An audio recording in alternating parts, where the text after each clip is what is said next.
Hey Ricky, how you doing? Hey, how you doing, man? Good, good. Thanks for asking. Yeah, just if you look at your time in Bellator so far, I mean, your only losses come to guys that are either rumored to fight for the title, hold the title, or lost that title. So, what do you feel like? Where do you feel like you kind of stand in this division currently? It looks like we get so close, and every time to make the next step, level up, we seem to be losing. So I'm hoping Thursday we get the win and we come full circle and redeem all those losses. Yeah, and Bellator obviously just added Brett Johns, and you add that to the guys are already there. Obviously Gallagher had a win last weekend, but you have Archuleta, Mix, Pettis, the guys I mentioned before. How do you feel like the Bellator bantamweight division kind of compares to some of the other bantamweight divisions out there? I think it's stacked, man. They signed so many prospects and so many guys for the last year or two, and guys with zero losses, one loss, and I can't wait to mix it up with all of them and see where I stand. Yeah, and then just on this fight too with All right, Higo, where Ricky, do you thank you feel for like the he time poses as that biggest always. threat? Sergio Pettis has already been mentioned, and is that a fight that you want to get back at some point? Absolutely. Him, Archuleta, and Mix, I'd love to get back in there and redeem those losses. Do you feel like you might have an edge against Archuleta in a title shot, knowing that you've already had some experience with him? Yeah, I think it helps. He fights different. His style is not easily matched with all his movements. So I think next time it would help a little bit more getting in there. All right, thank you. Thank you. Chris? Chris, your line is now live.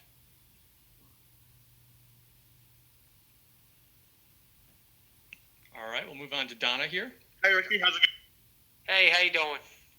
Oh well, we just lost Chris.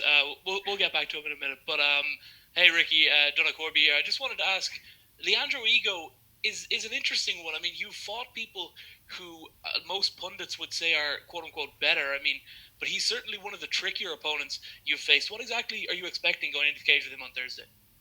He seems to be more of a veteran. He has a lot of fights. He's been in there with the best. Just a tough fight. Don't give him any opportunities to take, and just go out there and fight hard. Obviously, there are things that get in the way of making certain matchups. Uh, do you think that eventually this matchup with Brian Moore that's been talked about is going to happen for you, regardless of the result this week? Yeah, absolutely, man. I know he's up to. I think he won his last fight. I know he's up to fighting. I'm down to fight. Granted circumstances and just the way Bellator, worked out. I'm sure me and him will mix it up. What did you think of James Gallagher's performance the other week? He did good, man. He went out there in a fight that people questioned him on, and he actually finished the guy. So good for him. Thank you. Thank you. All right, we'll go back to Chris here. Chris? Hi Ricky, thanks for the time today. Thank you. How you doing? Pretty good, pretty good. So my first question for you is, bantamweight is like a real Shark Tank right now. We have Brett Johns, we have all these other guys, Sergio Pettis, as you fought in your last fight. But out of all of your other fight, or out of all the fights in the bantamweight division, who's the toughest fight, the Shark Tank that is the bantamweight division? You mean that I fought or that is in the division? Oh, that is in the division. There's a lot of guys, like you said, Brett Johns. There's a Rafian Stouts.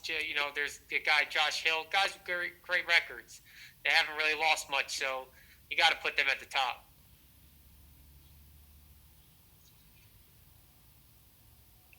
Carlos? Carlos, your line is now live.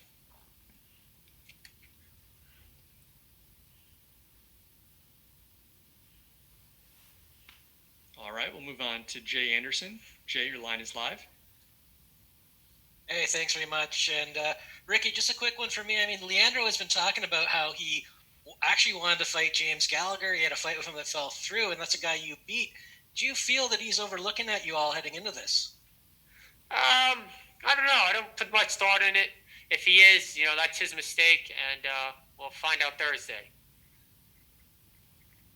Fair enough. Best of luck. Thank you. Giancarlo, your line is now live. Hi, Ricky. You fought under these circumstances with no fans back in July in your last fight. What was that experience like? Did you notice anything different in the way you performed, or was it like mental preparation? I didn't think it was, going to be an issue or change anything, but you definitely just have to dig deep, hit the switch yourself more. You don't have the crowd to pump you up, or it kind of feels like a sparring session. So this fight, I'm really planning on, understanding that. And does that give you like some sort of advantage? Like you're coming into this, you already have a feel for things of how it was. Do you think that will serve you better in this fight? It depends on the person. He might just show up and be a gamer. A lot of fighters don't seem to have a problem with it, so that depends on him. Santiago?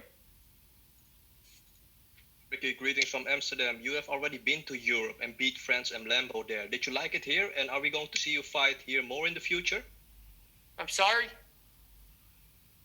Can you repeat the question? Yes, so you have already been to Europe and beat France and Lambo here. Did you like it in Europe? And are we going to see you fight more often in the future here? Yeah, I would love to. Granted, I think they had a couple shows, but the whole Corona thing happened, so I hope in the future to get out there and mix it up. Good luck on fight night, sir. Thank you. Lenny, your line is now live. How's it going, Ricky? How are you? I'm doing good. How about you? Yeah, I'm good. So someone just mentioned Corona, and it came to my mind. How has it been like training with Corona? Is that kind of restricted in any way? Last camp a little bit, because it was fresh, but now America Top Team, they have a good system running, and they're doing real well, allowing all the fighters to mix it up and get in there.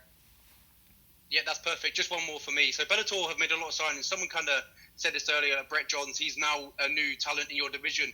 What do you make of him, and what do you think he can do in the division? What Brett Johns can do? Yes. I think he can do real well. I believe he only has a loss or so. And, 2 losses, yeah. I think he's going to do, mix up well with everybody. Brilliant. Thank you. Good luck this Thursday. Thank you. We'll take a few more questions here. Ben Allen? Hi, Ricky. So we've spoken about potentially facing Brian Moore down the line, which would be a hell of a firefight. And after already claiming the scouts of James Gallagher and Franz Malambo, do you take any particular pleasure in breaking Irish hearts over at SPG? Nothing personal. I do like to see, the feedback online. It seems like a lot of people enjoy me beating up the SPG guys. So if that's what they want to see, that's what, I'll give them. And obviously, James Gallagher's still got a big name since you beat him, and he's picked up a few good wins since, got a bit of a buzz around him. Would you be interested in granting him the opportunity to get that one back, or have you moved past that matchup? I'm sorry? With Gallagher, James Gallagher getting a few good wins since your fight, would you be interested in a rematch with him at any point? Yeah, absolutely. I would, if that's what Bellator wants, if he wants to mix it up, I have no problem getting out there and doing it. Just one more from me. I've seen from your Instagram you're going to become a father again to another little girl. Why is it that all these stone cold killers always seem to just produce girls? I don't know, man, but I wouldn't have mind, 4 girls, that's a lot. Luis Morales? Hi. You're facing an experienced fighter in Leandro Higo, a former Ultimate Fighter contestant. He was the LFA champion. What do you feel is the biggest challenge of facing Leandro? He looks like he's calm when he fights, and he can finish the fight anywhere on the feet or on the ground. So you just can't give him, make a mistake for him to capitalize on. You're expecting a win, obviously, not rushing that. So what would be next for you with that win? Anything, whatever. One of the top guys. I see they sign all these guys, top prospects, and Bellator, the bantamweight division's got a lot of them, so anybody. We have time for just a couple more here. Trevor, go ahead. Hey, Ricky. Just looking into this whole pandemic and what's gone on, is there any takeaways you get, or has anything changed during this pandemic? No, nothing really changed. Just the fact you don't fight in front of the crowd. Other than that, training and everything's been going like normal. And do you feel that the crowd is momentum for you at all, or no? You don't look at it like that. Is it just you're putting your game plan into practice? I thought before it wouldn't have an effect or play into my game. But after last fight, I realized, it definitely gives me a boost. Our final question comes from the line of Carlos Ortiz. Go ahead, Carlos. How has your training changed since coming from Jersey to Florida? A lot more coaches, for brains to pick, a lot more guys to mix it up. You have all kinds of styles. So just the diversity is a lot more than Jersey. Thank you. Thank you. Great. Thank you so much for the time, Ricky. Thank you.